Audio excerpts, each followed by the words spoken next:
গুনাহ আমরা কিতাবের মধ্যে পড়ছি, গুনাহ তিনটি জিনিস, তিনটি বড় ক্ষতি। প্রত্যেকটা গুনাহ, প্রতিটা হারাম। নারী, ছবি, জিনা, ব্যভিচার, মদ, জুয়া, সুদ, ঘুষ, কিস্তি, হারাম, নাচ, গান, বাদ্য, অশ্লীলতা, বেহায়াপনা, অসভ্যতা, নোংরামি, আল্লাহর নাফরমানি, তিনটি ক্ষতি ওই ব্যক্তিকে করবেই করবে। এক নাম্বার হলো, প্রথম ক্ষতি হলো হিরমানুত তাআ, গুনাহ মানুষকে নেক আমল থেকে, আল্লাহর ইবাদত থেকে বঞ্চিত করে। দুই নাম্বার হিরমানুল ইলম, গুনাহ মানুষকে কোরআন সুন্নাহর ইলম থেকে বঞ্চিত করে। তিন নাম্বার হিরমানুল, একটা বললাম কি যে তার ইলম দূর করে দেয়। দুই নাম্বার তার আমলকে কি করে দেয়, ছুটায় দেয়। তিন নাম্বার হলো হিরমানুর রিজক, তার রিজিক কমিয়ে দেয়। গুনাহ অভাব নিয়ে আসে, গুনাহ অভাব নিয়ে আসে। তুমি টের পাইবে না, হয়তো তোমার জেনারেশন তোমার পরে কষ্ট পাবে। একসময় দবদবানি খপখপানি ছিল, মাতবরি ছিল, এরপরে বিখ্যাত থালা হাতে। আমারে কুমিল্লা এক জায়গায়, এই কুমিল্লার মধ্যে এক জায়গায় আমাকে দেখাইছিল যে হুজুর 70 বছর এই বাড়ির সামনে দিয়া, বিশাল বড় বাড়ি, কয় যে 70 বছর কমপক্ষে এই বাড়ির সামনে দিয়ে কেউ যাইতে হলে জুতা খুলে যাইতে হইতো, জুতা পায়ে দিয়ে যাওয়ার সাহস ছিল না। কিন্তু আজকে 70 বছর পরে ওই বাড়ি সামনে কয়টা গাছ ছাড়া আর কিছু নাই, এখন কুত্তা ঘুমায়, কুকুর ঘুমায়। এজন্য গুনাহ ছাড়তে হবে। আজকে আমার মূল বক্তব্য এটাই, আপনারাও ছাড়তে হবে, আপনাদের সন্তানদেরকেও গুনাহ থেকে ফিরাইতে হবে। শয়তানের রাস্তা গুনাহের রাস্তা, না হলে এই জাতি টিকবে না, এই জাতি টিকবে না। আমাদের উপরে আযাব, গজব, মুসিবত, আমাদের ছেলেদের এই অব্যাহত, মেয়েদের এই অব্যাহত নাফরমানির কারণে এখনো টের পাচ্ছেন না। এখনো গলিতে গলিতে, গ্রামে গ্রামে আলহামদুলিল্লাহ খাইয়া না খাইয়া কিছু আলেম ওলামা মসজিদ মাদ্রাসা দ্বীনি ফিকির করতেছে, দ্বীনি ফিকির করতেছে। কিন্তু একদিন দেখবেন এগুলোও বন্ধ হয়ে যাবে, একদিন এগুলোও বন্ধ হয়ে যাবে। যেই হারে ছেলে মেয়ে, নারী, পুরুষ বেনামাজি, অভাব আসবে। ফজরের নামাজের মুসল্লি কই? 5 ওয়াক্ত নামাজের মুসল্লি কই? যে মানুষগুলো জুমার নামাজ পড়ে এক সপ্তাহে, এই মানুষগুলো পুরো এক সপ্তাহে বাকি নামাজগুলো কেন পড়ে না? কারো কোনো ফিকির আছে? কোনো একটা চায়ের দোকানে কোনোদিন যেখানে 10 জন মানুষ বসে, ওনারা কি একটা বারে আলাপ করে কিও আমগো সমাজের লোকগুলো বাকি 5 ওয়াক্ত নামাজ কেন পড়ে না? কারো ফিকির নেই, কারো ফিকির নাই। সবাই যার যার ছেলে মেয়ে, সবাই কোন রকমে দুগা ভাত, একখান ঘর আর কদ্দুর ফার্নিচার বানাইতে পারলে খাইয়া পয়রা, পান সুপারি চা বিস্কুট বন্টন খাইয়া কোন রকমে রাত পার করন, দিন পার করন। সবাই সবাইকে নিজেকে নিয়ে ব্যস্ত। আমরা মানুষের পরিবর্তন করবে কে? জাতিকে টিকাবে কে? বলেন। উম্মতের পরিবর্তন হবে কিভাবে? এই মাদ্রাসাগুলো ছোট ছোট মেহনত করে, ছোট ছোট ফিকির করে। আল্লাহ তাআলা আমাদেরকে বুঝার তৌফিক দান করেন। আমি এই জন্য আপনাদের কাছে, ছেলেরা তোমাদের কাছেও ভাইয়া বুঝায় বললাম, যদি কারো দিলে লাগে, আর যদি দিলে না লাগে, সন্তান ততক্ষণ পর্যন্ত নিজে নিজে ভালো হইতে পারবে না অভিভাবক যদি সচেতন না হয়। অভিভাবক সচেতন না হইলে পারবে না, অভিভাবকও যুদ্ধ করতে হবে। আপনার 6 বছরের বাচ্চা, 16 বছরের বাচ্চা, 14 বছরের বাচ্চার হাতে আপনি বড় মোবাইল দেখছেন, আপনি আসার দিয়া ভাঙতে হবে। আপনার ঘর থেকে টেলিভিশন, নাটক, সিনেমার আয়োজন সরাইতে হবে, নয়তো জাতি টিকবে না। হ্যাঁ, মানুষ হিসাবে থাকবে, দেখতে মনে হবে মানুষ, কিন্তু আখলাক আর চরিত্র হবে সব জন্তু জানোয়ার, ইনসান আর থাকবে না, ইনসান আর থাকবে। চারিদিকে খবর নিয়ে দেখেন, প্রতিদিন খবরের কাগজ শুনেন কি পরিমাণ জিনা, ব্যভিচার, পরকিয়া, হত্যা, খুন, ধর্ষণ কিভাবে চলছে, কে কাকে নিয়ন্ত্রণ করে, কে কাকে নিয়ন্ত্রণ করে। আল্লাহ আমাদেরকে হেফাজত করেন। দেখেন, বাস্তবতা হলো আল্লাহর কথা কম হোক বেশি হোক, মনোযোগ দিয়ে শুনতে হবে। মনোযোগ দিলে আলহামদুলিল্লাহ ধীরে ধীরে মানুষের পরিবর্তন হয়। মানুষে একদিনে জুনায়েদ বাগদাদি হয় না, জুনায়েদ বাগদাদি নিজেও একদিনে হয় নাই, একদিনে আব্দুল কাদের জিলানী হয়ে যাবে না, কারণ উনি নিজেও একদিনে হয় না, বহুদিনের সাধনা করে তিনি আল্লাহর প্রিয় বান্দা হয়েছে। তো এই জন্য অল্প অল্প যদি কেউ মনোযোগ দেয়, একটা দুইটা করে, ধীরে ধীরে তার জীবন পরিবর্তন। কোনো পাথরের উপরে যদি ধারাবাহিক একই জায়গায় টিনের চাল থেকে মনে করেন বৃষ্টির পানির ফোঁটা, কোনো পাথরের উপরেও যদি ধারাবাহিক পড়ে, অনেক দিন পরে হলেও একদিন দেখা যায় ওই পাথরটাও একটু ছিদ্র হয়ে গেছে, ডাইবে গেছে। মানে পাথরকে পর্যন্ত এই পানি, অথচ বৃষ্টির পানি হাতে নিলে কত পাতলা, এত কোনো ওজনে নাই দেখতে, কিন্তু এটা পাথরটাকে ছিদ্র করছে। ধারাবাহিক আল্লাহর কথা যে মনোযোগ দিয়ে শুনে, অল্প অল্প করে হলেও ধীরে ধীরে জীবন পরিবর্তন হয়। আল্লাহর কথা শোনা এটাও একটা ইবাদত,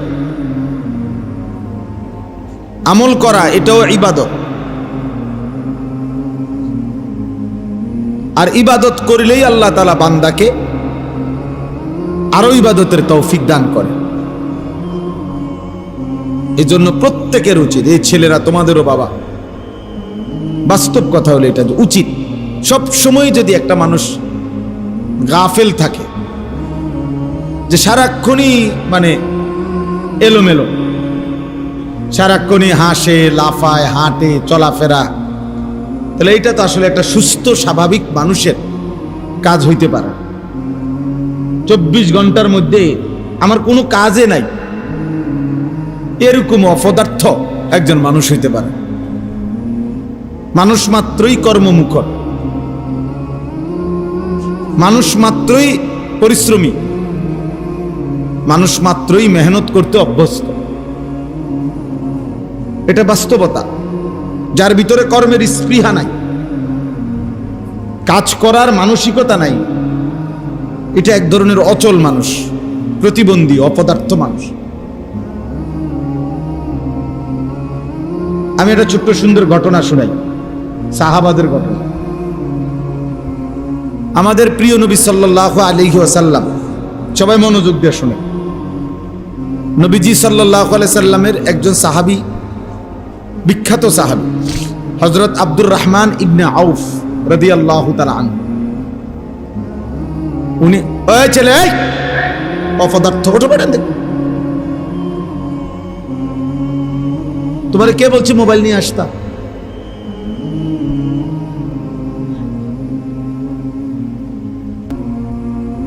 একজনও হাতে মোবাইল ধরে ভিডিও করবেন না। দেখেন তো বাচ্চার চেহারাটা দেখেন, কয় বছরের বাচ্চা, যে জালেম তার হাতে এই মোবাইল দিয়েছে, ওই সবচেয়ে বড় জালেম। আর বাপ যদি হয় বাপ জালেম, মা যদি হয় মা জালেম। নিজের আপন সন্তানকে নিজের হাতে জাহান্নামী বানাবার জন্য তুলে দিয়েছে। মস্কারি করে, তামসা করে বসে বসে, পোলাইন মানুষ সেদিন এক মৌলানা সাহেব বলতেছে, আমার কাছে আশ্চর্য হইয়া কাইন্দা দিছে। উনি, হুজুর, মাত্র 6 থেকে 7 বছরের বাচ্চা, সে আরেক বাচ্চারে বড় মোবাইল থেকে শিখাইতেছে যে উলঙ্গ ছবি কেমনে কোন প্রোগ্রামে গেলে বাহির করে, ও এটা জানে, পরে দেখাইতে।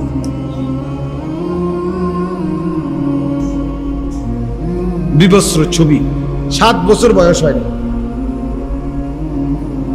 সমাজের অধঃপতন কোথায়? সমাজের অধঃপতন কোথায় নেমে গেছে? আশ্চর্য। ঢাকা শহরে 14 বছর 15 বছরের ছেলেরা, মানে গ্রুপ সন্ত্রাসী, কিশোর গ্যাং, কিশোর এই বয়সী ছেলে, কিশোর বলে কারে? 28 বছরের মানুষের 14-15 বছরের বাচ্চাকেই তো কি বলে? এরা আপনার কিশোর গ্যাং, মানে এদের অত্যাচারে, এদের সন্ধ্যা ডাইরেক্ট সাফাতি দিয়া কোপ দেয়, রামদা দিয়া কোপ দেয়, মানে তার চাইতে তার অস্ত্র লম্বা। হ্যাঁ,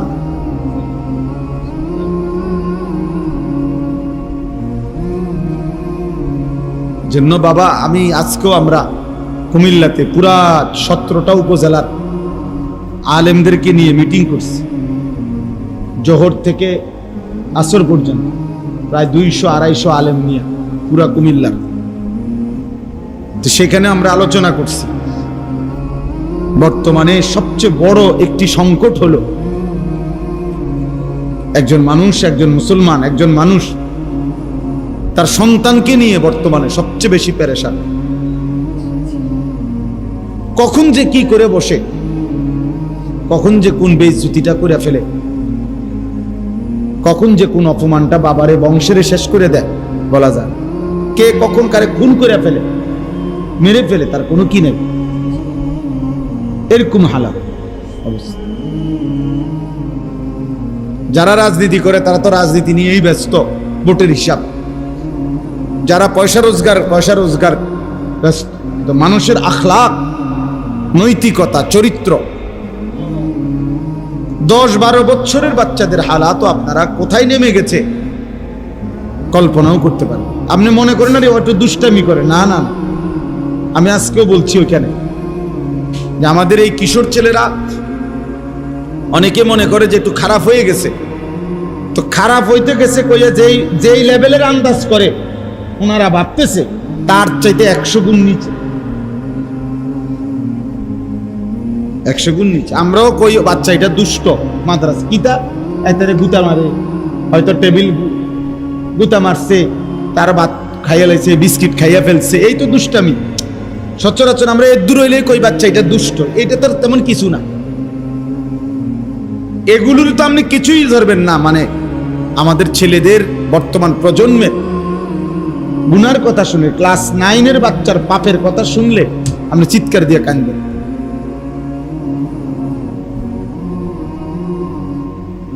ক্লাস 8-এর বাচ্চার গুনাহের কথা শুনলে আপনি চিৎকার দিয়ে কাঁদবেন। আমি ব্যক্তিগতভাবে এই কিশোর নওজোয়ানের উপরে মেহনত করি আলাদা, যে আমার একটা মিশন আলাদা, আমার এই নিয়ে আমার কার্যক্রম আছে আলাদা। এই জন্য আমি এটা একটু বেশি শুনি, জানি। আমার হোয়াটসঅ্যাপে বড় গ্রুপ আছে, আমার জিম্মাদারি আছে, আমার উস্তাদদের, আমার ছাত্র আলেম, যে সমস্ত কিশোর যুবক ছেলে, তাদের হালাত শোনায়। আল্লাহ, তো বলতেছিলাম হযরত আব্দুর রহমান ইবনে আউফ একজন সাহাবী। উনি নবীজি সাল্লাল্লাহু আলাইহি সাল্লামের বিখ্যাত সাহাবীদের মধ্যে একজন। বেহেশতের সুসংবাদ প্রাপ্ত যে 10 জন সাহাবীকে বলা হয় আশারায়ে মুবাশশারা, ওর মধ্যে একজন আব্দুর রহমান ইবনে আউফ। উনি ছিলেন মক্কার সাহাবী, মানে মক্কার অধিবাসী। তো নবীজি সাল্লাল্লাহু আলাইহি সাল্লাম যখন মক্কা থেকে হিজরত করে কই গেছিলেন? এই মদিনায়। তো যারা মক্কা থেকে গেছে নবীজির সাথে সাহাবা, ওনাদেরকে বলে মুহাজির। কি বলে? আর যারা মদিনার, নবীজির হাতে কালেমা পড়ছে, নবীজিকে সাহায্য সহযোগিতা করছে, মদিনার মানুষ, তাদেরকে বলা হয় কি? আনসার। আনসার।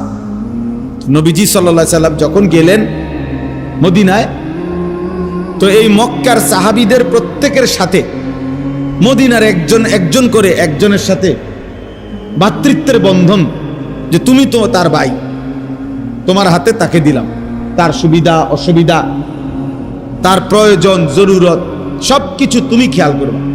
মানে এভাবে সিস্টেম করে গ্রুপ করে একজন করে একজন মক্কার সাহাবীকে একজন মদিনার সাহাবীর সাথে কি বানায় দিছে নবীজি? ভাই ভাই বানায় দিছে। তাহলে চাপটা কমে গেল, আমি একজনের দায়িত্ব নিলাম, আপনি একজন। আমাদের দেশে যুগ যুগ ধরে মাদ্রাসাওয়ালারা আগে সবচেয়ে বেশি জনপ্রিয় ছিল লজিং। এখন না আলহামদুলিল্লাহ বোর্ডিং চালু হয়েছে ব্যাপক। আগে এত কি ছিল না, বোর্ডিং। আগে তো গ্রামে গ্রামে কি খাইতো? লজিং থাকতো ছেলেরা। তার মানে প্রত্যেকে আগে ওয়াজ হুজুররা বলতো, আপনারা প্রত্যেকে যদি একজন বাচ্চা নিজেদের ঘরে নিয়ে নেন, আপনাদের 5 জনের খানার লগে একজন বাচ্চা খাইলে তেমন আর কি হবে না, কষ্ট হবে না, কিন্তু বাচ্চাটারও পড়ালেখা হয়ে যাবে। আগে এটা লজিং প্রথা খুব ছিল। আমাদের টুমচর মাদ্রাসায় আমরা 4র্থ শ্রেণীতে, প্রাইমারি স্কুল থেকে আমি গিয়ে 4র্থ শ্রেণীতে ভর্তি হয়েছিলাম টুমচর, জীবনের প্রথম, সেই 1992 সালে। তো তখন আমি নিজেই ছোট্ট মানুষ, তখনও আমি এই 4র্থ শ্রেণী পড়তাম মাদ্রাসায়, কিন্তু আমিও 4 জন বাচ্চা লজিংয়ে পড়াই। আমি ছোট মানুষ, কিন্তু এরপরও খাইতে হইলে, চলতে হইলে, থাকতে হইলে আমি তো লজিং নিতে হইব, এছাড়া কোনো সিস্টেম নাই। তা আমার মনে আছে, আমার লজিংওয়ালা মাগরিবের পরে বাড়ির থেকে, ঘরের থেকে একটু দূরে ছিল টয়লেট, সুপারি বাগানের কাছে। ওই লজিংওয়ালা মানে লজিং বেটা আর কি, যে বাচ্চাদের বাবা, সবসময় উনি সাথে গেলে তো আমি বাথরুমে যাইতাম। আমি একলা যাইতে সাহস করতাম না, আমি নিজে ছোট ছিলাম, ভয় পাইতাম। উনি আমারে সবসময় ধরে নিয়ে যাইতেন। সুলাইমান ভাই আমার লজিং মাস্টার, এখনো জীবিত আছেন আলহামদুলিল্লাহ। আমি এখনো পারিবারিকভাবে ওনার খোঁজ খবর রাখি। উনিও আমারে আপন সন্তানের মতো এখনো আদর করে, সেই ছোটবেলার সুলাইমান ভাই। তো এই জন্য বললাম, এভাবে আর কি একজন করে নবীজি দিয়ে দিছেন। তো এই আব্দুর রহমান ইবনে আউফ, উনি মক্কার সাহাবী। তো উনাকেও নবীজি সাল্লাল্লাহু আলাইহি সাল্লাম মদিনার একজন আনসারী সাহাবীর সাথে ভাই বানায় দিছে। তো আজকে তো মেহমান হিসেবে রাখছে, 1 দিন বা 2 দিন পরে এই মদিনার আনসারী সাহাবী ওই মক্কার সাহাবীকে বলছেন যে, ভাই এই আমার হলো এই খেজুর গাছ, এই হলো আমার বাড়ির দূর, আমার এই আসবাবপত্র যা আছে সব কিছু আমি তোমাকে অর্ধেক দিয়ে দিলাম, তুমি সব কিছু হিসাব করে অর্ধেক বুঝে নাও, অর্ধেক তোমার অর্ধেক আমার। তো তখন এই সাহাবী আব্দুর রহমান ইবনে আউফ মুচকি হাসি দিয়ে ওই মদিনার সাহাবীকে বললেন যে, আলহামদুলিল্লাহ ভাই, তুমি আমারে দিছো, আমি খুশি, তবে আমার এগুলো এখন লাগবে না, তুমি শুধু আমারে তোমাদের মদিনার বাজার কোন দিকে, বাজারের রাস্তাটা দেখায় দাও, আমার বাজারে নিয়ে চলো।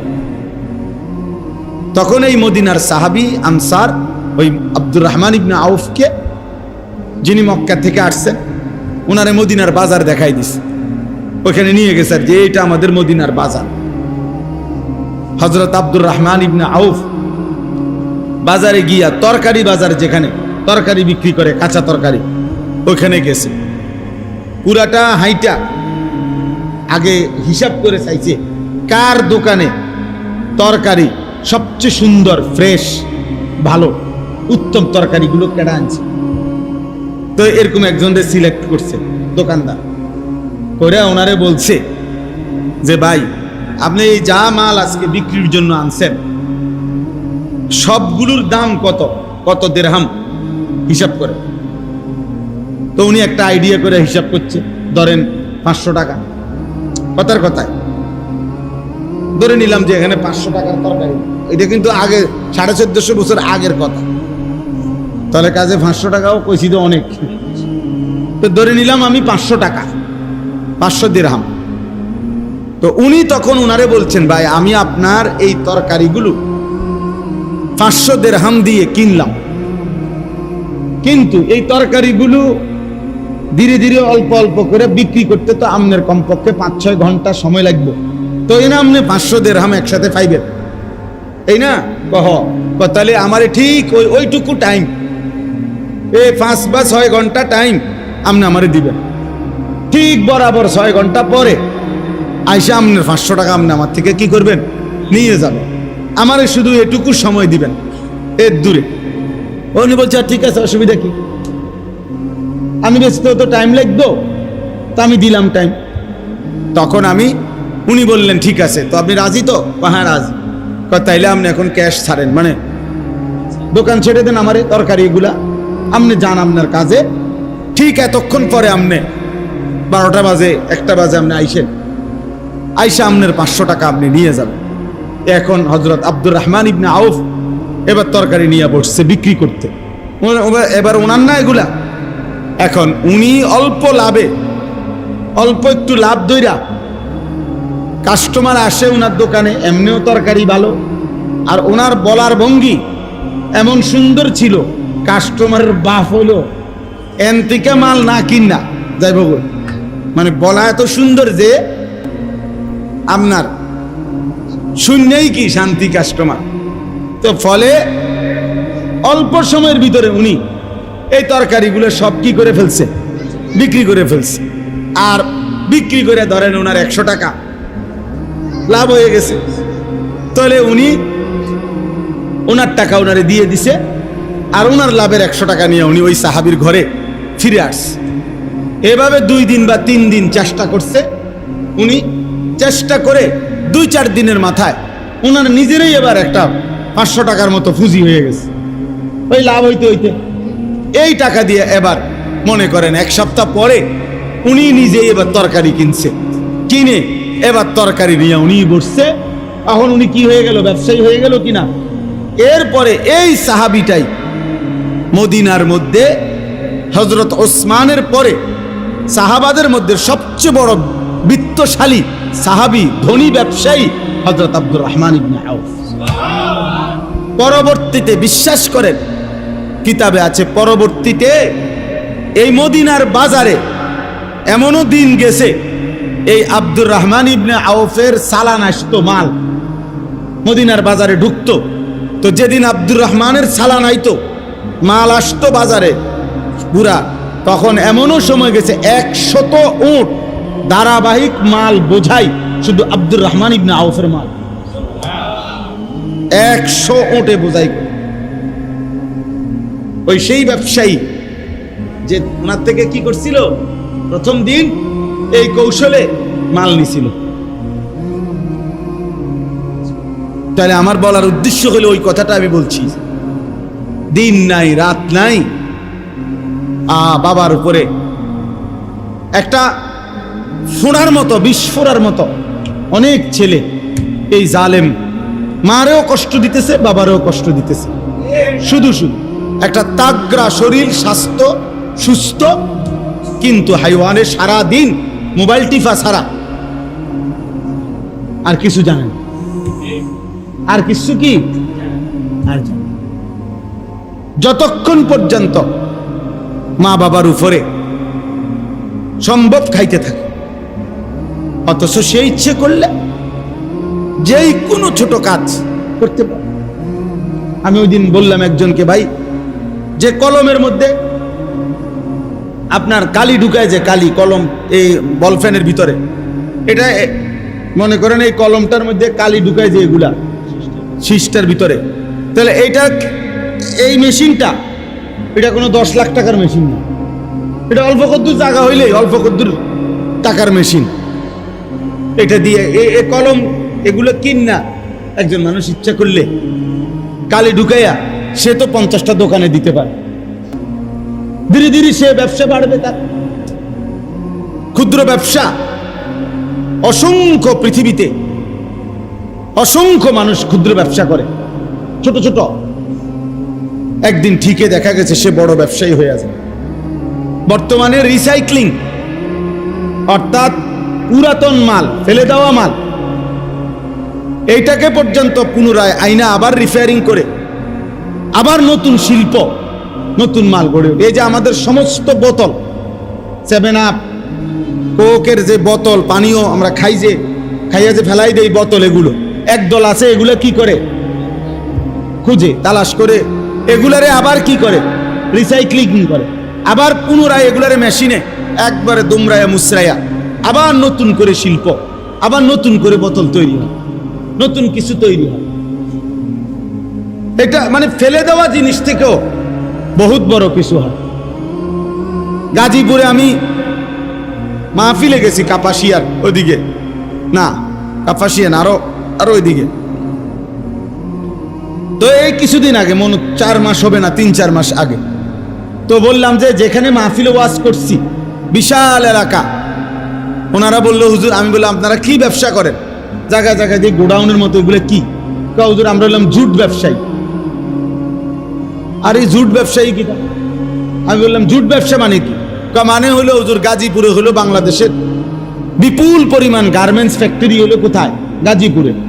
এই গার্মেন্টসের যে কাপড়, গার্মেন্টসের যেগুলো কাটা কাপড়, গার্মেন্টসে যে পণ্য বানায়, তো কাটা কাপড় আছে না, টুকরা টুকরা, এই ফেলে দেওয়া এই টুকরাগুলো তারা কি করে, সংগ্রহ করে এগুলো জুট মালারি, মানে অতিরিক্ত মাল, এগুলা কাপড়, টুকরা কাপড়। এই টুকরা কাপড়গুলোকে তারা বস্তাবন্দি করে এগুলা বিদেশে আমদানি রপ্তানি করে। এই ব্যবসা করে তারা এখানে বিশাল বাড়ি গাড়ি সব কিছু তারা বছরের পর বছর চলতেছে।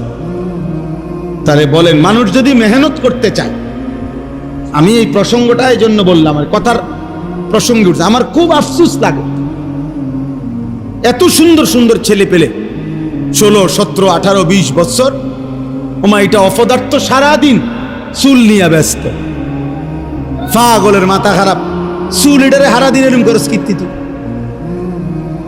আরে মাথা খারাপ যে তোর, এইটা কি জানুনি? হে মনে এইটাও জানে না, এর যে মাথা খারাপ এইটাও হে জানে, সেইটাও জানে না, কি করা উচিত এটাও জানে না, দুনিয়াও বোঝে না, আখিরাত তো বোঝেই না। এজন্য সবসময় এটা বলি, আর নাফরমান, পাপী, আল্লাহর অবাধ্য, এ দুনিয়াও বেওকুফ, আখিরাতও বেওকুফ।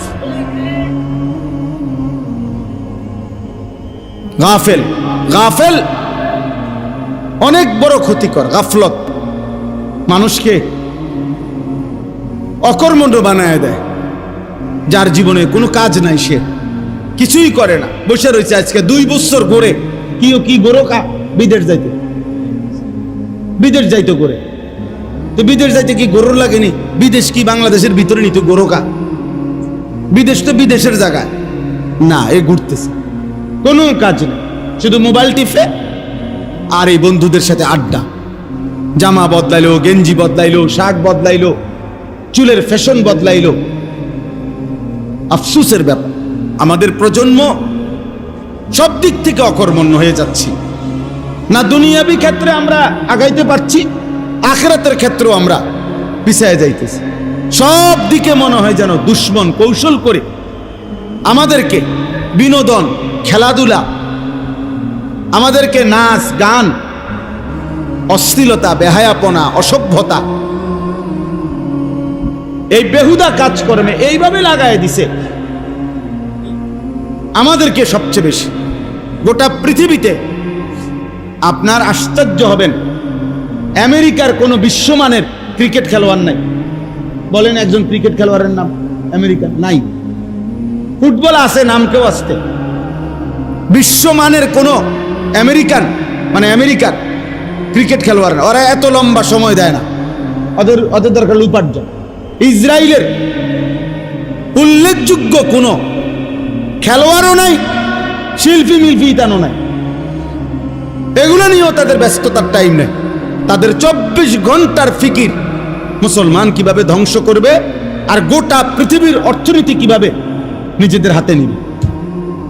এই হলো ইহুদিদের ষড়যন্ত্র। ইহুদিদের ইসরায়েলের যে রাজধানী তেল আবিব, আমি নিজে পড়ছি, পত্রিকার রিপোর্ট হলো ওদের এই রাজধানীতে, এই ইসরায়েলের মাত্র 1 কোটি মানুষ না, তাদের পুরা জনগণ ইসরায়েলের, এই যারা মুসলমানদেরকে প্রতিদিন মারছে, এভাবে নিশ্চিহ্ন করে দিছে। হামাসের মুজাহিদরা, ফিলিস্তিনের মাটির নিচের ওই মুজাহিদরা কাকুতি মিনতি করে মুসলমানদের কাছে দোয়া চাইছে ওরা, যে তাদের অস্তিত্ব নিশ্চিহ্ন করে দিচ্ছে এই ইসরায়েল। অথচ তারা 1 কোটি মানুষ না, 1 কোটি না লোক, 92 থেকে 97 লাখ মাত্র। আমগো ঢাকা শহরে যাত্রাবাড়ি সায়দাবাদ দাঁড়ায় থাকে এত বেশি মানুষ, বিশুদ্ধবারে বাড়িটা ইউনের লাগা মনে হয় এর চাইতে বেশি মানুষ কি সায়দাবাদ যাত্রাবাড়ি দাঁড়ায় থাকে, গাবতলি দাঁড়ায় থাকে। তাহলে তাদের যে রাজধানী তেল আবিব, তাদের মেইন শহর, এই শহরের নিয়ম হলো এই শহরে কখনো রাত হয় না। মানে কি? মানে হলো আমাদের মনে করেন এখন ঢাকাতে শত শত প্রতিষ্ঠান, কোম্পানি, ব্যাংক, অফিস, সরকারি চাকরিজীবীদের কর্মস্থল আছে না ঢাকায়, কিন্তু এই মুহূর্তে সব বন্ধ। এখন বন্ধ না সব, আবার কালকে সকাল 8টায় হলো কি অফিস, আবার বিকাল 4টার মধ্যে আবার কি ছুটি। কিন্তু ওদের দেশের নিয়ম হলো তাদের রাজধানীতে 24 ঘন্টাই শিফটিং আকারে তাদের অফিস চলে, কর্ম চলে, ডিউটি চলে। অর্থাৎ রাত 12টা হোক আর 2টা হোক, কোন সময় কাজ কি নাই, বন্ধ নাই। বুঝছেন আপনি হিসাবটা?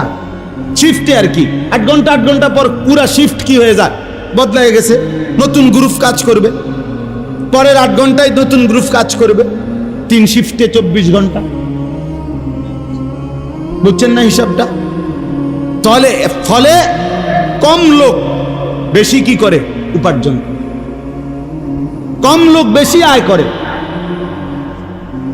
বেশি আয় করে। এজন্য ছেলেরা বাবা বুঝতে শিখো, ভাবতে শিখো বাবা। একজন ছেলেও যদি বুঝে থাকো এত অকর্মণ্য, এত অবহেলা বাবা দুনিয়াও ভালো করবে না, আখেরাতও ভালো করবে না। রাজার ধনও ফুরায় যায়। আমরা কিতাবে পড়ছি করাচি হযরত কুতবে আলম আরিফ বিল্লাহ হযরত মাওলানা শাহ হাকিম মোহাম্মদ আখতার রাহমাতুল্লাহ আলাইহি বলছেন, একজন বিশ্ববিখ্যাত বুজুর্গ তিনি ছিলেন পাকিস্তানের। উনি বলছেন যে আমরা নিজ চোখে দেখছি একজন জমিদার আর জমিদারের ছেলে, সময়ের ব্যবধানে ছেলেটা নারী এবং জিনা ব্যভিচার করত, নারীর সাথে অসভ্যতা, অশ্লীলতায় তার বাবার সম্পত্তি শেষ করে দিছে। একটা পর্যায়ে তাকে এমন ভয়ঙ্কর রোগ হয়েছে যে এই রোগের চিকিৎসার জন্য বাবা তার জমিদারি সব শেষ করেছে। শেষ পর্যন্ত প্রকাশ্যে মানুষ দেখছে জমিদার এবং জমিদারের সন্তান বাপ পুত প্রকাশ্য দিবালোকে বাজারে মানুষের কাছে ভিক্ষা করছে, ভিক্ষা করতো, ভিক্ষা।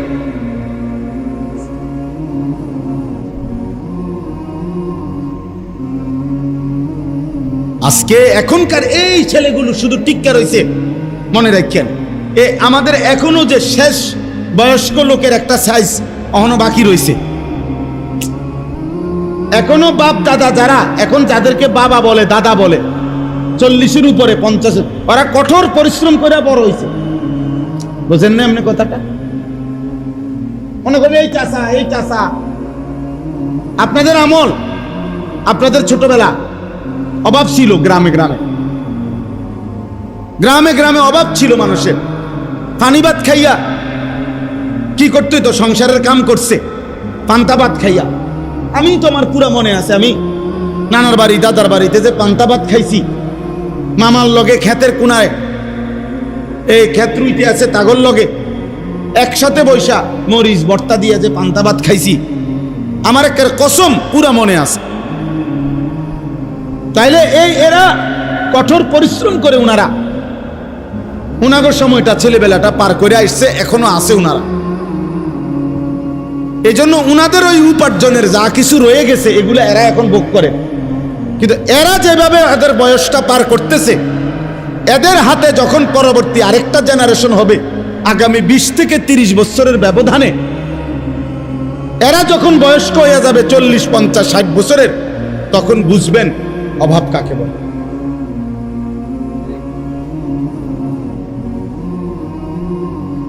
আমার কাছে ওই কিতাবের মধ্যে আছে, দামেস্কে সিরিয়ায় একবার এমন অবস্থা হয়েছে যে ওই একটি অঞ্চলের মানুষ এত বেশি নারীর ছবি, নারীর প্রেম, এটা নিয়ে তারা পুরা অঞ্চলের সকল মানুষে এই চর্চা শুরু করছে যে এরা সকলেই নারী ছবি, নারীর ভালোবাসা, নারীর সাথে যত রকমের গুনাহ হইতে পারে এই নিয়ে পুরা শহর সবাই চেষ্টা করতেছিল। তাহলে লিখছে কিতাবে, খোদার কসম, একটা সময় পরে আল্লাহর আযাব আসছে, আর ওই শহরে এত বেশি দুর্ভিক্ষ দেখা দিছে। এই দুর্ভিক্ষের পরে বিচক্ষণ মানুষরা, বিবেকবান মানুষরা ওই প্রেমিকদেরকে বলছে, তোমার প্রেয়সীর, তুমি যারে ভালোবাসতে এতদিন, তার ছবিটা আঁকো তো। তখন বলছে, প্রেয়সীর ছবি আর প্রেয়সীকে চুলার আগুনে ছুঁড়ে মারো, একটা রুটি খাবারের জন্য দাও। আমার কাছে ওই কিতাব আছে। অর্থাৎ এই নারী ছবি, এই অসভ্যতা, এই অশ্লীলতা, এই বেহায়াপনা একদিন এরা হোক আর এদের পরবর্তী সন্তান হোক, কাউকে না কাউকে বিপদগ্রস্ত করে ফেলবে, বিপদগ্রস্ত করে ফেলবে, অভাবে ফেলে দিবে। গুনাহ মানুষকে ধীরে ধীরে,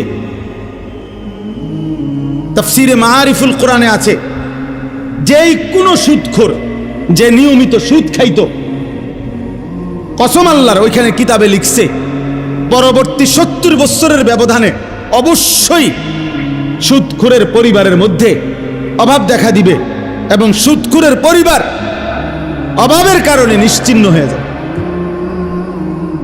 বাবাই হয়তো বুক করে গেছে, ফুতো হয়তো আরো কয়দিন বুক করে গেছে, নাতির বেলায় আইসা আর কিছু না।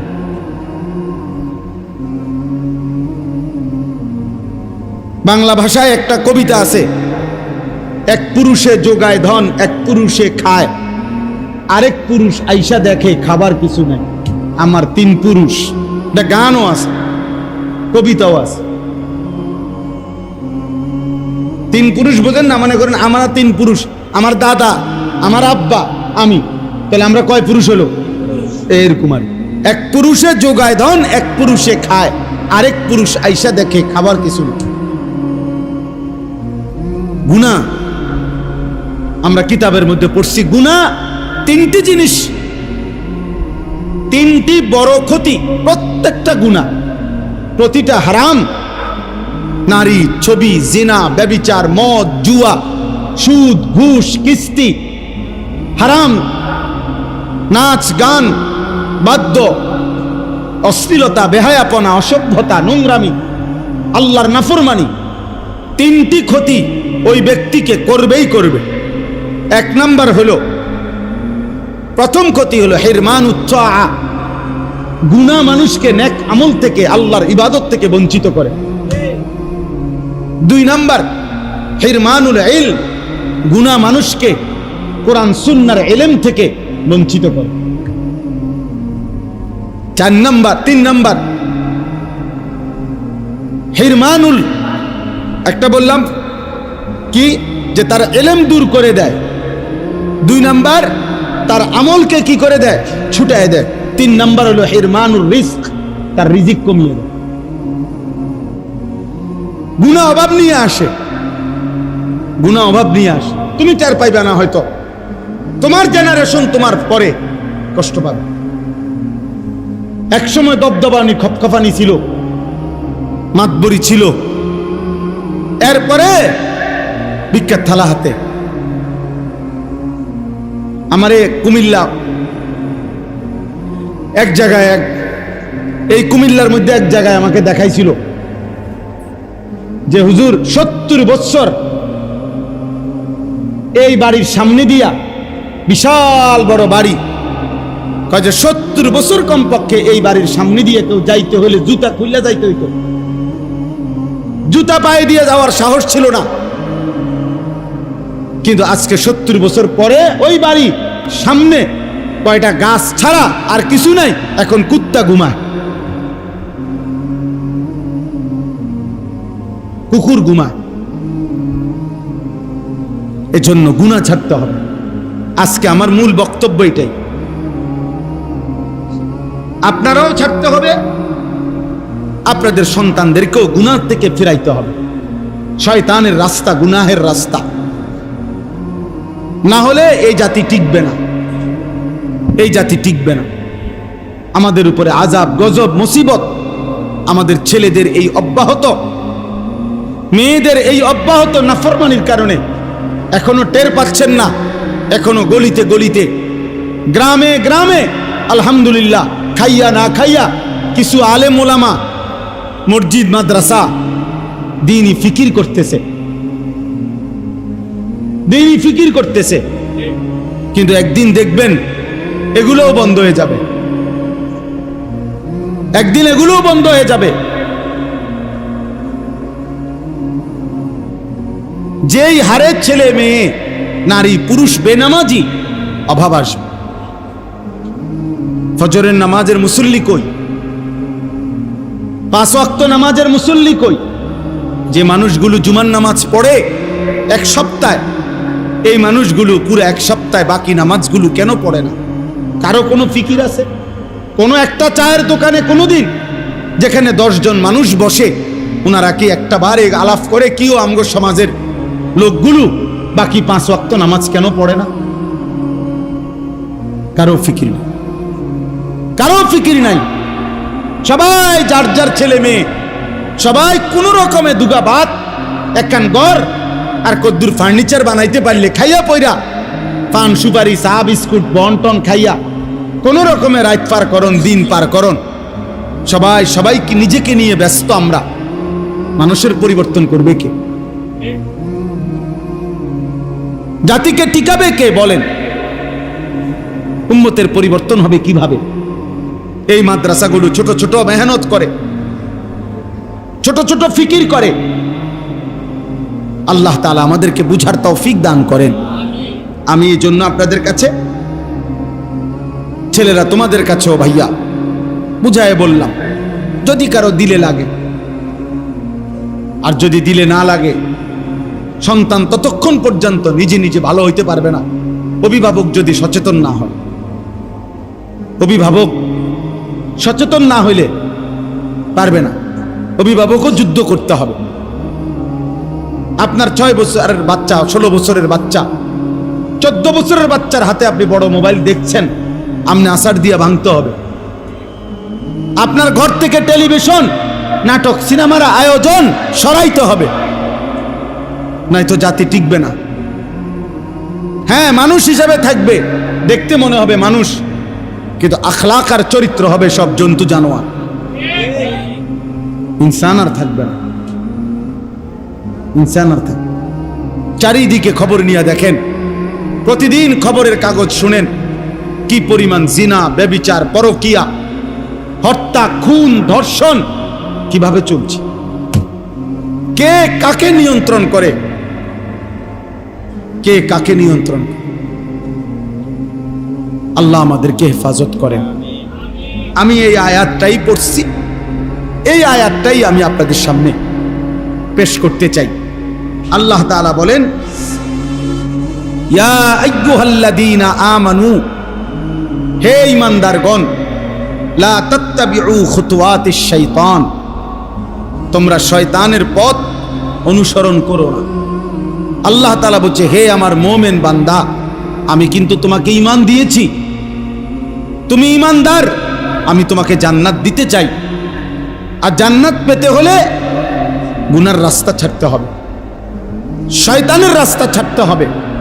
শয়তানের রাস্তা মানেই হচ্ছে গুনাহের রাস্তা। যেখানেই গুনাহ সেখানেই শয়তান, যেখানেই শয়তান সেখানেই গুনাহ। গুনাহ লা তাত্তাবিউ খুতুওয়াতিশ শাইতান, আল্লাহ তাআলা বলছেন গুনাহের রাস্তা অনুসরণ করো না। ওয়ামান ইয়াত্তাবি' খুতুওয়াতিশ শাইতান ফাইন্নাহু ইয়া'মুরু বিল ফাহশাই ওয়াল মুনকার। আল্লাহ তাআলা বলেন, যে তোমাদের মধ্যে গুনার রাস্তা, শয়তানের রাস্তা অনুসরণ করবে, তো মনে রেখো তুমি শয়তান তার অনুসারীদের সাথে চলবা, গুনার পথে যাইবা, তো শয়তান তোমাকে প্রতি মুহূর্তে দুই জিনিস করতে বলবে। এক, নারীর সাথে অশ্লীলতা। দুই, অন্যান্য যাবতীয় গুনাহ। শয়তানের প্রথম চেষ্টা কি? একেবারে মনে রাখবেন, এটা গুরুত্বপূর্ণ, কোরআন শরীফে বারবার আছে। 90 বছরের বুড়া হোক আর 9 বছরের বাচ্চা হোক, শয়তান প্রথম কোন গুনাহ করাইতে চায়? মানুষকে দিয়ে প্রথম গুনাহ করাইতে চায় নারীকে কেন্দ্র করে, নারীকে কেন্দ্র করে। এটারই বলে ফাহশা, জিনা এবং তার সাথে প্রাসঙ্গিক আনুষঙ্গিক সবকিছু। কোরআন শরীফে কথা বারবার আছে, আশ-শাইতানু ইয়াইদুকুমুল ফাকরা ওয়া ইয়া'মুরুকুম বিল ফাহশা। আল্লাহ বারবার বলছে। এজন্য দেখেন 90 বছর, 80 বছর, 70 বছরের বুড়া, চা দোকানে, টেলিভিশন চলে, নাটক, সিনেমা, রাক্ষসের মতো বুড়া, শরীরের মধ্যে একটা জোড়াজারি নাই, কিন্তু এখনো নারী দেখে, নাচ গান দেখে, নর্তকীর ছবি দেখে। কারণটা কি? কারণটা কি? শয়তান নারীর আকর্ষণ থেকে বুড়ারও ছাড়ে না, বাচ্চারও ছাড়ে না, বাচ্চাকেও ছাড়ে না। এইটা আল্লাহ এখানে বলছে, শয়তানের প্রথম চেষ্টা, আমাকে হোক আপনাকে হোক, হুজুর হোক পাবলিক হোক, সবাইরে দিয়া নারীর গুনাহ করাইতে চায়, নারীর গুনাহ করাইতে চায়। ফাহশা, হ্যাঁ, অসংখ্য। সেদিন আমাকে একজন বলল, যুবক ছেলে, প্রতিষ্ঠান থেকে তার নাম কাইটা দিছে, সে না সরি তাকে প্রতিষ্ঠান থেকে শাসন করছে, মোবাইল রাইখে দিছে তার। সে প্রিন্সিপালের কাছে গিয়া বলতেছে, আমার মোবাইলটা আমারে দিয়ে দেন, আমি আপনাদের এখানে পড়বো না। তারপরেও আমার মোবাইল আটকায় রাখতে পারতেন না। আমি প্রয়োজনে প্রতিষ্ঠান ছেড়ে দিলাম, পড়ালেখা ছেড়ে দিলাম, কিন্তু আমার মোবাইল থেকে আমার বিচ্ছিন্ন করলে আমি আত্মহত্যা করব। ও মা ছেড়ে দিতে রাজি, ও বাপ ছেড়ে দিতে রাজি। আশ্চর্য হবেন, আশ্চর্য হবেন, বহু পাঞ্জাবিওয়ালা শতবার প্রতিষ্ঠান বদলাইছে মোবাইলের আসক্তির কারণে।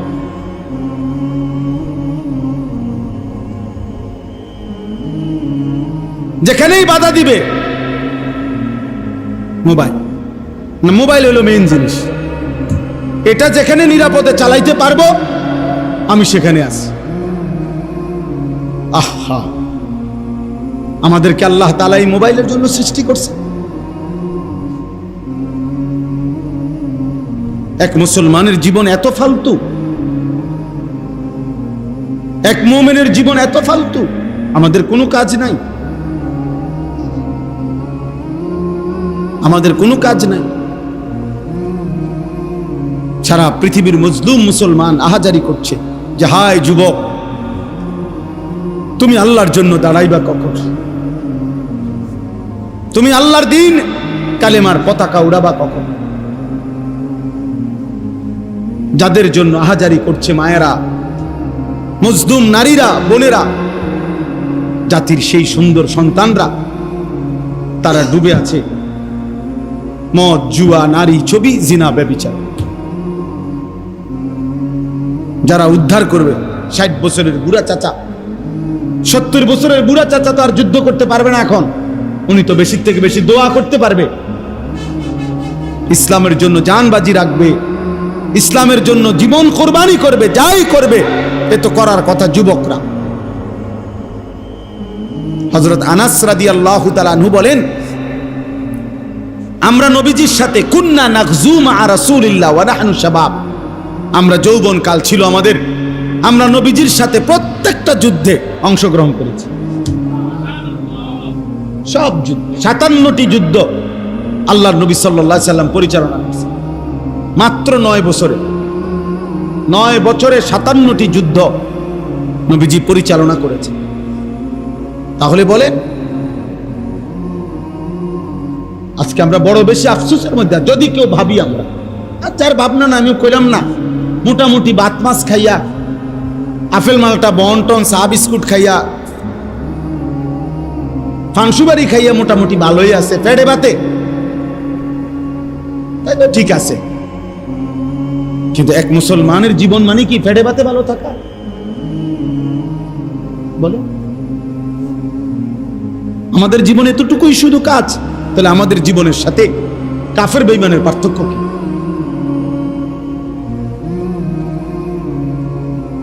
পার্থক্য কি? এই সমাজের পিছিয়ে পড়া মানুষগুলোকে কে ফিরাবে?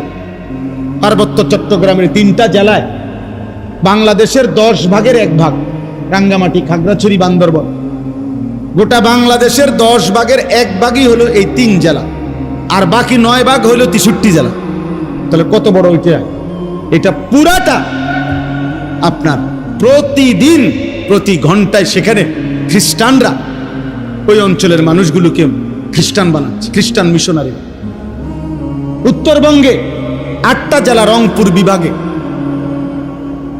আমি গত বছর দিনাজপুরে 1 চিল্লা পুরা সময় লাগাইছি তাবলীগের সফরে দিনাজপুরে। আমি নিজ চোখে দেখছি, পুরা 40 দিন ছিলাম উত্তরবঙ্গে। তখন আমি নিজ চোখে দেখছি শুধু একটি জেলায় দিনাজপুরে 560টার উপরে খ্রিস্টানদের গির্জা। বাংলাদেশে বলে প্রতিদিন খ্রিস্ট ধর্ম বানাচ্ছে। দিনাজপুরে আমি এমন ইউনিয়ন দেখছি, ইউনিয়নের সবচেয়ে বড় বাজার, পরিষ্কার ওনারা বলছে পুরাটা বাজার কাদিয়ানি বাজার। বাজারের নামে কাদিয়ানি বাজার, মানে বাজারের সব ব্যবসায়ী কাদিয়ানি, মুসলমান ছিল।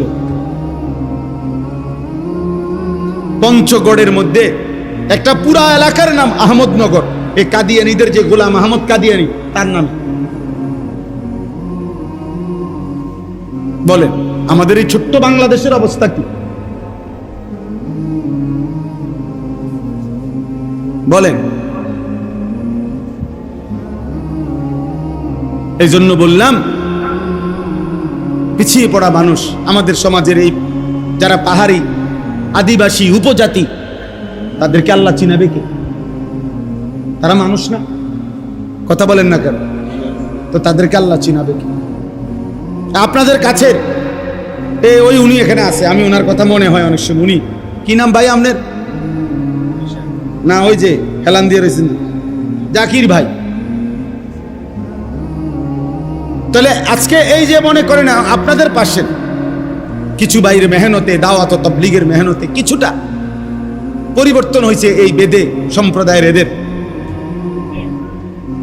তাহলে এরা এখানে না, শুধু সারা বাংলাদেশে। আমি সিলেটে গেছি, আপনাদের এই এলাকার মানুষ, ওনারা আমার সাথে দেখা করছে, আত্মীয় কাজুদের আমগো আত্মীয় স্বজন আছে এই জাফরাবাদ, আর এখানে ইত্যাদি কয় হাড়িখোলা। সিলেটে আমার সাথে প্রত্যেকবারে দেখা করে। সুনামগঞ্জে গেছি, ওইখানে আছে ওনাদের মানুষ। চিটাগাং হাটাজারির ওইদিকে গেছি আমি, হাটাজারি চিটাগাং ইউনিভার্সিটির পাশে বয়ান করতে, ওইখানের লোক আমার কাছে এসে দেখা করছে যে হুজুর আমগো আত্মীয় স্বজন আছে, এরাও এই বেদের সম্প্রদায়। তাহলে সারা বাংলাদেশে এরা আছে কিনা বলে?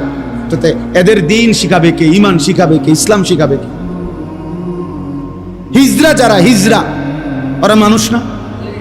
কথা বলেন না কেন? হিজরা বলে যাদেরকে, তো ওদের আখিরাত নাই, ওদের কোনো বিচার আচার হবে না, তো ওদেরকে আল্লাহ চিনাবে, ওদেরকে আখিরাত চিনাবে কে? বলেন। এইভাবে চিন্তা করে দেখেন এই সমাজের কি পরিমাণ মানুষ আল্লাহ চেনে না। কত লোক, আমি সেদিন এক লোকরে দেখছি সিমেন্টের বস্তা নামাইতেছে, আমি তাকাইছিলাম। বিশ্বাস করেন লোকটার ঘাম সারাটা লুঙ্গি গেঞ্জি ভিজা, আমার মনে যেন পানিতে সাঁতার কাটতেছে, এরকম ঘাম। তাহলে এক এক বস্তা সিমেন্ট নামাইতে গিয়া ট্রাক্টর থেকে সে যে গোডাউনটা ফালাইতেছে নিয়া, প্রতিবারে বাঁকা হইতেছে। এক বস্তা সিমেন্ট নামাইলে হয়তো 3 টাকা 5 টাকা বা 10 টাকা, ধরে নিলাম 10 টাকা, তাহলে 50 বস্তা সিমেন্ট নামাইলে কি পরিমাণ ঘাম জড়ছে? 500 টাকা। এই 500 টাকা ঘামে সুবানো এই টাকাটা দিয়া সে তার পরিবারে যখন পাঠায় দেয়, তার সন্তান নামের 18 বছরের 16 বছরের ওই জানোয়ার এই ঘামের টাকাটা দিয়া মোবাইলে উলঙ্গ ছবি দেখে। মানুষ নামের ওই জানোয়ারে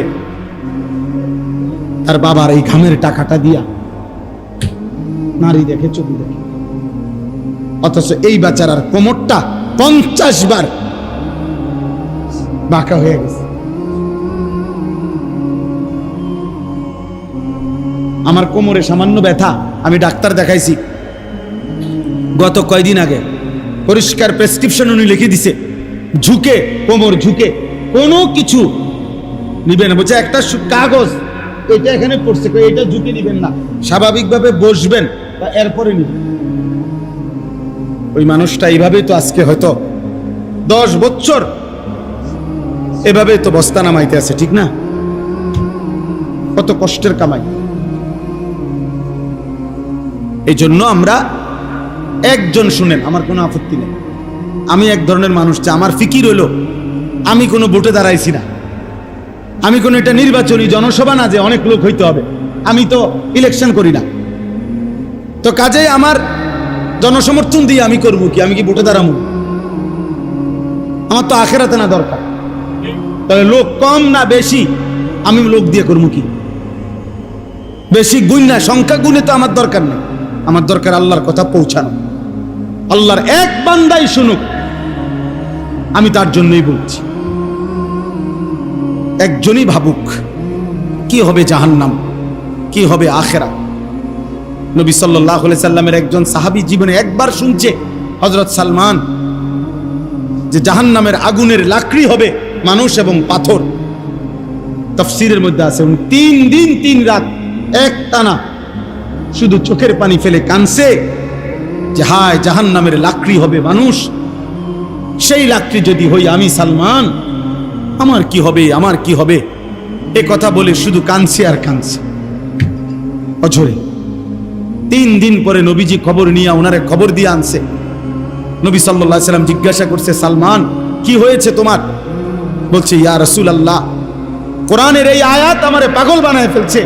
ওয়াকুদুহান নাস ওয়াল হিজারা, আল্লাহ যে বলছে জাহান্নামের আগুনের লাকড়ি হবে মানুষ এবং পাথর, সেই পাথর আরে মানুষ যেটা জাহান্নামে ফেলবে, সেটা যদি হই আমি সালমান, আমি সেই আগুনে টিকবো কেমনে? আমার এই ভয় আমারে অস্থির বানায় ফেলছে, আমি চোখের পানি বন্ধ করতে পারছি না। আল্লাহর নবী তখন বলছে, সালমান থামো, আল্লাহর কসম আমি সাক্ষী দিচ্ছি, আমি মুহাম্মদ সাক্ষী দিলাম, জান্নাত তোমার অপেক্ষা করছি। এরপরে উনি থামছে। কি ভাই, যারা নিয়মিত ইবাদত করতেন তারা পর্যন্ত জাহান্নামকে এভাবে ভয় করতেন, আর আমাদের যাদের জীবনে নামাজ নাই, হালাল হারাম নাই, আমাদের কি হবে? আমাদের হালাত কি হবে? এদেরকে কে ফিরাবে? আমাদের মেয়েদেরকে, আমাদের মহিলাদেরকে বলেন, কে ফিরাবে? এক মৌলানা ইয়াসিন জাফরি আমার অনেক বেশি মহব্বতের, তিল তিল করে খাইয়া না খাইয়া অনেক কষ্ট করে এই মাদ্রাসাটা ধরে রাখছে। কত সময় আইসা আমার কাছেও যখন আইসা হালাত বলে, আমার মাঝে মাঝে মন চায়, কত সময় আমি বলি মন চায়, মাঝে মাঝে বাদ দেন, বন্ধ করে দেন, আর কতক্ষণ করবেন, কি করবেন, কুলাইতে পারে না। এ আমার নামটা আমার হাতে দেওয়া এই নাম নূরে জান্নাত। মাওলানা মাসুদ জামিলের ওই মাদ্রাসা কি নাম? হ্যাঁ, হুরে জান্নাত। ও এটাও আমার দেওয়া নাম। ওইখানেও নাওতলা। তো এই ছোট্ট ছোট্ট আয়োজন, কোথাও 100 জন, কোথাও 200 জন, কিন্তু এটা কি খুব বেশি সংখ্যা? এই মাদ্রাসার মধ্যে যদি মাত্র 100 জন মেয়ে পড়ে, 150 জন মেয়ে পড়ে, একদিনে চান্দিনা বাজারে, একদিনে কল্পনা করেন শুধু চান্দিনা বাজারে, তরকারি বাজারে, মাছ বাজারে কি পরিমাণ মহিলা যায়। আমার সেই বোনদেরকে কে ফিরাবে? স্বামী বিদেশ, স্বামীর মাথার ঘাম পায়ে পড়ে একটা একটা টাকার জন্য, বেচারা 12 ঘন্টা ডিউটি করে, 16 ঘন্টা ডিউটি করে এই কলজার মধ্যে বাইন্দা টাকাগুলো বাড়িতে পাঠায়। আর বেডির হাঁটা চলা দেখলে, বেডির মোবাইল 3টা, বেডির জামাই বিদেশ, বেডির মোবাইলেরও 3টা, বেডির হাঁটা চলা দেখলে, পোশাকের বাহার দেখলে মনে হয় যেন উনি পুরা গ্রাম চুক্তি না চাইতে আছে। হ্যাঁ, যদি কেউ ভালো তো ভালো, আমি তাকে বলি না। আর যদি কোনো অসৎ নারী হয় যে তার স্বামীর পবিত্র আমানত খেয়ানত করছে, ওই অসভ্য নারী রাগ হইলে আমার অসুবিধা কি?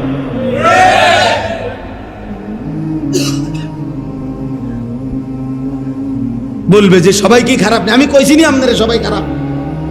কথা বোঝেন নাই আমার কথাটা? আপনি চেতেন কা? আপনি চেতেন কেন? আপনি ভালো হইলে তো আপনারা বলছি না, আপনার গাত লাগলো কেন? বোঝেন নাই আমার কথা? সবাই অসৎ না। সবাই যদি অসৎ হয়ে যেত তো চাঁদ উঠতো না। সবাই অসৎ হয়ে গেলে সূর্য উঠবে না। এটা আল্লাহর ওয়াদা। জমিনে যতক্ষণ পর্যন্ত একজন আল্লাহ আল্লাহ বলনেওয়ালা থাকবে, ততক্ষণ কি হবে না? কিয়ামত হবে না। তাহলে সবাই যখন, হাদিসে আছে, একই সময়ে সকলেই যখন অসৎ হয়ে যাবে, শিরারুল খালক, নিকৃষ্ট, তখন ইসরাফিল ফু দিবে। মানে এমন একটা সময় হবে যখন আর একটা লোক আল্লাহ এটা আর বলে না। আল্লাহ বলবে ইসরাফিল আর লাগবে না, খালাস, ফু দাও, আমার সংসার আমি ভাঙ্গা ফেলব, আমার সংসার আমি গুটায় ফেলব, দাও ফু লাগাও। ইদাস সামাউন ফাতারাত ওয়া ইদাল কাওয়াকিবু তাসারাত। রব্বুল আলামিন বলে আসমান কাচের মতো চুরচুর করে ভাঙবে, তারকারাজিগুলো খসে খসে পড়বে। ওয়া ইদাল বিহারু ফুজ্জিরাত, সাগর নদী সব জায়গার পানিগুলো টকবক করে উতরাইতে উতরাইতে গরম পানির মতো বাষ্প আকারে শূন্যে মিলায় যাবে। পৃথিবীর কোথাও আর পানির অস্তিত্ব থাকবে না, আসমান আর জায়গায় থাকবে না, তারকারাজি খসে পড়ে যাবে। অজুমিয়া শামসু ওয়াল কামার, সূর্য চন্দ্র এক হয়ে যাবে। ফাইদা বারিকাল বাসার, মানুষের চোখ উল্টে যাবে। প্রতিটা মানুষ চিৎকার করবে আর বলবে ইয়াউমা ইদিন আইনাল মাফার। একজন আরেকজনকে চিৎকার করে বলবে বন্ধু পালাবো কোথায়? কাল্লা আলা ওয়াজার, আল্লাহ বলবে বান্দা জিজ্ঞেস করে লাভ নাই, আজ কোথাও আশ্রয় নাই। আজকে সব জায়গায় ভূমিকম্প শুরু হয়েছে, সারা পৃথিবী সারা জমিন একসাথে কাঁপতেছে। ইন্না জালজালাতাস সাআতি শাইউন আযীম, আল্লাহ বলে বান্দা কিয়ামতের ভূমিকম্প বড় ভয়ানক। এখন তো দুনিয়ার একদিকে ভূমিকম্প হয়, আরেকদিকে স্থির থাকে। সামান্য ক্ষণিকের 2 সেকেন্ড, 1 সেকেন্ড, 3 সেকেন্ডের ভূমিকম্প হয়, আবার থেমে যায়। রব্বুল আলামিন বলে মাটির উপরের একটা পাতা পর্যন্ত যতক্ষণ মাটির নিচে না যাবে, ততক্ষণ পর্যন্ত অনবরত জমিন ভূমিকম্প হইতে থাকবে। ইয়া আইয়ুহান নাস ইত্তাকু রাব্বাকুম, আল্লাহ বলে মানুষ আল্লাহকে ভয় করো, ইন্না জালজালাতাস সাআতি শাইউন আযীম, কিয়ামতের ভূমিকম্প রে বান্দা বড় ভয়ানক। ইয়াউমা তারাউনাহা তাদহালু কুল্লু মুরদিআতিন আম্মা আরদাআত, আল্লাহ বলেন সেদিন যেই মা তার বুকের স্তন থেকে সন্তানকে দুধ খাওয়াচ্ছিল, ইসরাফিল ফু দিবে, জমিনে কিয়ামতের ভূমিকম্প শুরু হবে, আর মা তার দুধের বাচ্চাটাকে ছুঁড়ে ফেলে দিবে।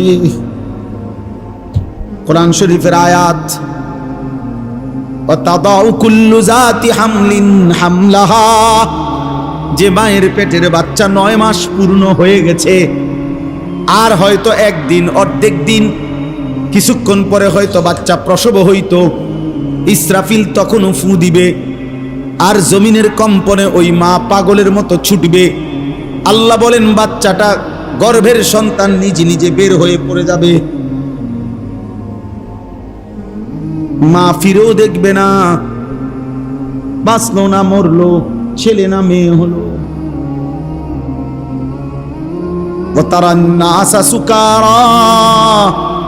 আল্লাহ বলে সবগুলো মানুষ মাতাল মাতাল হয়ে যাবে।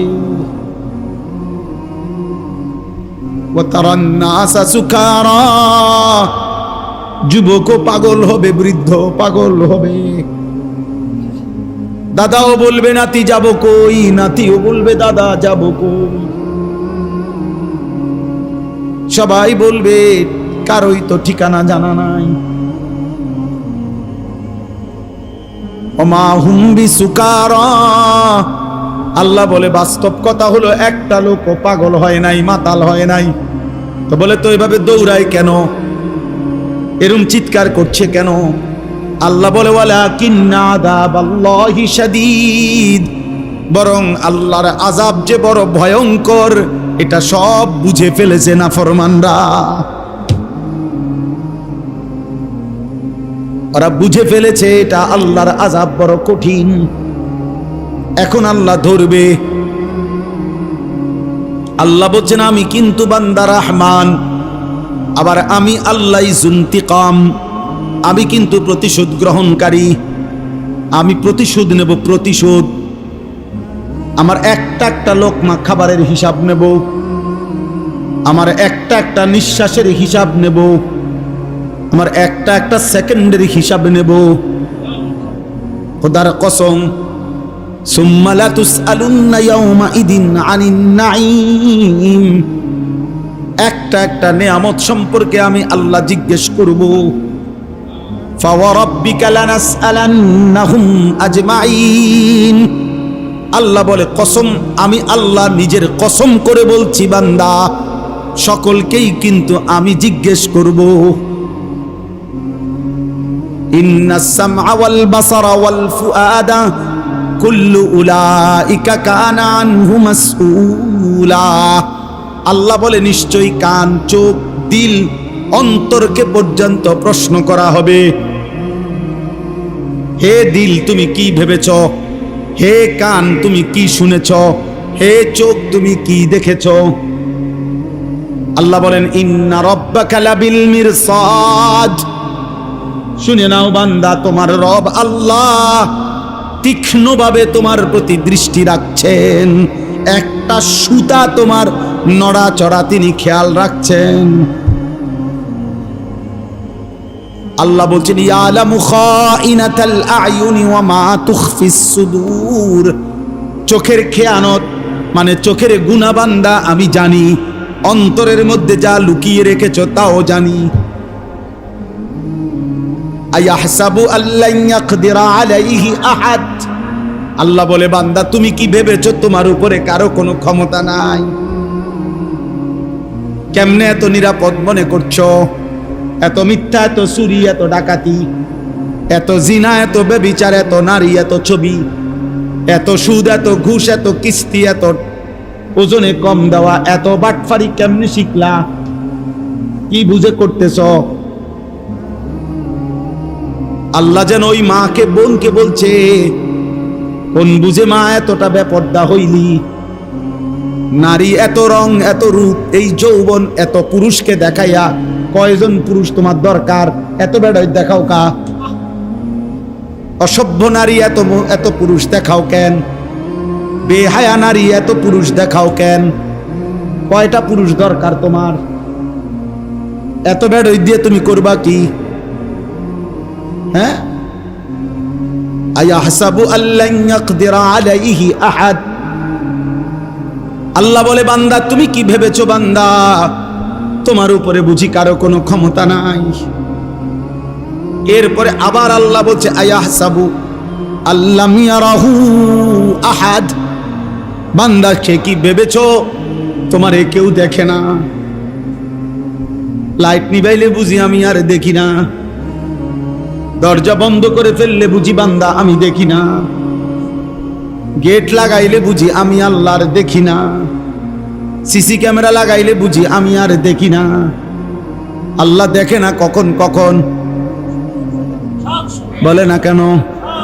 বলো না বাপ, আল্লাহ দেখে না কখন কখন? আল্লাহর ক্ষমতা নাই কখন কখন?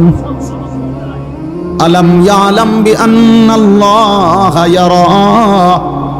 আল্লাহ বলে না ফরমান সে কি জানে না তার আল্লাহ তাকে সারাক্ষণ দেখে। ওয়া হুয়া মাআকুম আইনামা কুনতুম। আল্লাহ বলে বান্দা তুমি যখন যেখানেই থাকো আমি তো তোমার সাথেই আছি। আল্লাহ বলেন ওয়া নাহনু আকরাবু ইলাইহি মিন হাবিলিল ওয়ারিদ। তোমার গর্দানের সাথে যেই রগ যেটা ছিঁড়ে গেলে তুমি মরে যাইবা তৎক্ষণাৎ, আমি আল্লাহ তোমার সেই রগের চাইতেও কাছাকাছি। আল্লাহ বলেন ওয়া মা তাকুনু ফি শা'নিন ওয়া মা তাতলু মিনহু মিন কুরআনিন ওয়া লা তা'মালুনা মিন আমালিন ইল্লা কুন্না আলাইকুম শুহুদান ইদ তুফিদুনা ফীহি। আল্লাহ বলে বান্দা তুমি যখন যেখানেই থাকো, তুমি আমার কোরআন যখন যেটুকুই পড়ো, তুমি যখন যেই আমলই করো, যখনই আমল করো, যখনই ভালো কিংবা মন্দ করতে থাকো, আমি কিন্তু তোমার সামনেই উপস্থিত থাকি। ইল্লা কুন্না আলাইকুম শুহুদান, শাহেদ আমি তো আছি, আমি তো দেখি, আমি তো উপস্থিত। কেমনে আড়াল করবা? ওমা ইয়াযুবু আর রাব্বিকা মিন মিসকালি দাররাতিন। আল্লাহ বলে তোমার রবের দৃষ্টি থেকে এক বিন্দু পরিমাণ গোপন থাকবে না। আল্লাহ মাফ করে দেন।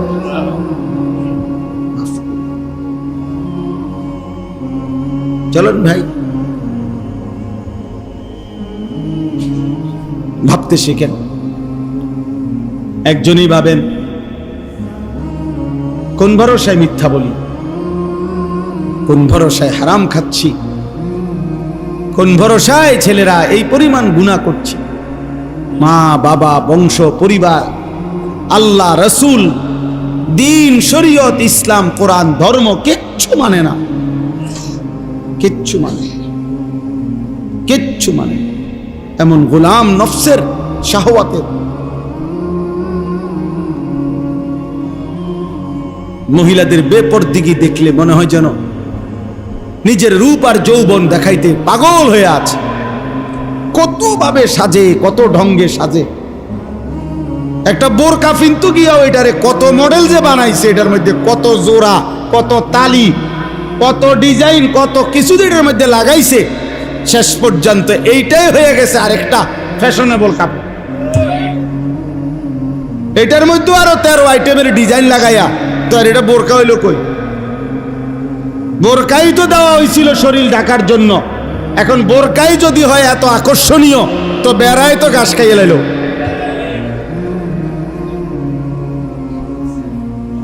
বেড়ায় ঘাস খাইয়ে ফেললো না, তো তো এখন পাহারা দিবে কি দিয়া? আল্লাহ আমাদেরকে হেফাজত করেন।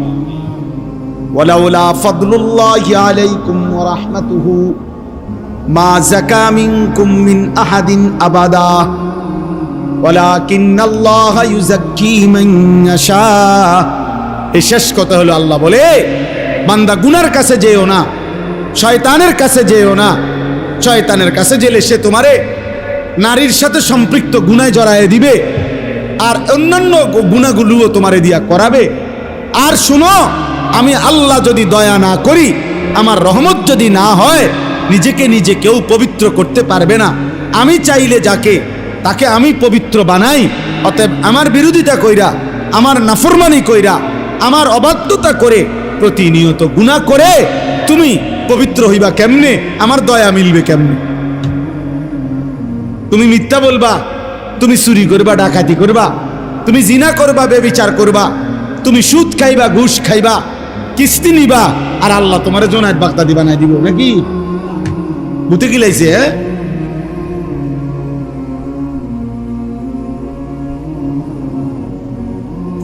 আশ্চর্য। 24 ঘন্টা রাসূলুল্লাহ সাল্লাল্লাহু আলাইহি ওয়াসাল্লামের বিরোধিতা, আর নবী বলবে হাসরের ময়দানে, উম্মত আসো, মৃত্যু পর্যন্ত মাশাআল্লাহ বিড়ি খাইছো, তুমি তো আমার আশিকের রাসূল, আসো আসো আসো, আব্বা এদিকে আসো, যে আপেল মালটা খাও, আসো। হ্যাঁ, তুমি একবারে 60 বছর পর্যন্ত সাদওয়ানে বেডির নাচ দেখছো, টেলিভিশন দেখছো, তুমি তো আমার আশিক, আসো এদিকে আসো, আশিকের রাসূল এদিকে আসো, বিড়ি খাই না আসে কেন? এই তো নবী সুপারিশ নাকি? মস্কারি পাইছেন? হ্যাঁ, সুপারিশটারে মস্কারি বানাই দিছে। নবীর মহব্বত, নবীর মহব্বত বিরিয়ানি, নবীর মহব্বত জিলাপি, নবীর মহব্বত খিচুড়ি। হ্যাঁ, নবী সাল্লাল্লাহু আলাইহি সাল্লাম 23টা বছর কলিজাটা ছিঁড়ে কষ্ট করলেন, রক্ত ঝরাইলেন, পেটে পাথর বাঁধলেন, রক্তে ভেসে গেলেন। এত কষ্ট, এত যুদ্ধ, এত খুন, এত রক্ত, এত ক্ষুধার কষ্ট বিনিময়ে বছরে একদিন 12ই রবিউল আউয়াল আমনে ঢোল বাজাইবেন আর গেট বাজাইবেন আর কিছুক্ষণ স্লোগান দিবেন আর বিরিয়ানি খাবেন, নবীর ভালোবাসা আদায় হয়ে যাবে। আমনে আশিকে রসুল, আর আমরা সারা বছর মেসওয়াক করলাম, দাড়ি রাখলাম, টুপি পরলাম, পাঞ্জাবি পরলাম, স্ত্রীর পর্দার খেয়াল করছি, ছেলে মেয়ের ঈমান আমলের খেয়াল করছি, হারাম থেকে বাঁচার চেষ্টা করলাম যারা, তারা হয়ে গেলাম ওয়াহাবি, তারা হয়ে গেলাম দুশ্মনে রাসূল, আমরা হয়ে গেলাম নবীর দুশ্মন। এত বড় মিথ্যা কথা কেমনে বলতে পারলাম? এটা মিথ্যুক, মিথ্যুক, মিথ্যাবাদী। নবীর এশক, নবীর এশক দেখায়। হ্যাঁ, এশক ট্রাকের উপরে, এশক ট্রাকের উপরে। নবী সাল্লাল্লাহু আলাইহি সাল্লামের জন্মে আমরা অখুশি কেন? অখুশি হব পাগল? অখুশি হব কেন? নবী সাল্লাল্লাহু আলাইহি সাল্লামের জন্মে অখুশি হলে আমরা নবীজির নামে তো নিতাম না। কথা বলেন না কেন? আমরা তো নবীজির নামে কোনোদিন উচ্চারণ করতাম না। তো আমি মেসওয়াক করি কেন? আমি সুন্নত পালন করি কেন মিয়া? এটা কোনো কথা হইল মিয়া? এটা কোনো যুক্তি হইল? 60 বছর যিনি বুখারী শরীফ রাসূলের হাদিস পড়ায়, মনে করেন তাহলে যে প্রতিদিন নবীজির হাদিস পড়ায়, সে প্রতিদিন কতবার নবীজির নাম নেয়? সে প্রতিদিন কতবার সাল্লাল্লাহু আলাইহি সাল্লাম পড়ে? এতবার দুরূদ পড়ে প্রতিদিন। যে লোকটা ওই নবীর দুশ্মন, আর এবারটা জিলাপি খায়, এবারটা নবীর আশিক। উনি নবীর আশিক, আর রাসূলের মসনদে, হাদিসের মসনদে যিনি হাদিস পড়ায়, উনি হয়ে গেছেন নবীর দুশ্মন, ওহাবি। উনি দুশ্মন। হ্যাঁ, আমরা চিড়া খাই, রামনে ভাত খান, আমরা বুঝি না, মানুষ বুঝে না। এই জন্য মানুষ আলহামদুলিল্লাহ আলোকে এখন আলোই বলে, অন্ধকারকে অন্ধকারই বলে। আগের সেই দিন নাই। নওজোয়ান নতুন প্রজন্ম আলহামদুলিল্লাহ এতটুকু যে ভালো মন্দ বুঝতে পারে। শুধু বিরিয়ানি দিলে ওনার দৌড় দেয় না, শুধু খিচুড়ি দিলে ওনার দৌড় দেয় না, ওনার দৌড় দেয় না।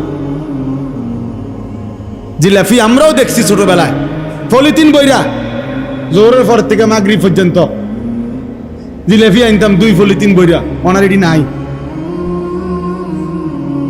ওনারা এত চলে না। সব বাজারে খবর লন, জিলাপি বেচা কমে গেছে। অতএব এটা জরুরি আমাদের বোঝা, আল্লাহর নবী সাল্লাল্লাহু আলাইহি সাল্লামের অনুসরণ, নবীজির একটা একটা সুন্নত মানা, তরিকা মানা, এটাই নবীর ভালোবাসা। আর নবীর ভালোবাসা বছরে কয় দিন? সারা মাস। বন্ধু আমার সারা মাস, বন্ধু আমার সারা বছর, বন্ধু আমার সারা ঘন্টা, নবী আমার সারাক্ষণ, নবী আমার সারা মুহূর্ত, তিনি আমার বন্ধু। প্রতিদিন, প্রতি রাত, প্রতি মাস, প্রতি বছর, প্রতি সপ্তাহ আল্লাহ আমাদেরকে বুঝার তৌফিক দান করেন, বুঝার তৌফিক দান করেন, তৌফিক দান করেন। আল্লাহ তাআলা আমাদেরকে তৌফিক দান করেন। আজকের এই মুবারক মাহফিল আল্লাহ তাআলা কবুল করে নেন। ছেলেরা শেষ পর্যন্ত যে কয়জন টিকলা, তোমাদেরকে বলে গেলাম ভাই, ভালো হও বাবা, আখলাক সুন্দর করো, চরিত্র হেফাজত করো, বড় মোবাইলটা থেকে নিজেকে বাঁচাও বাবা।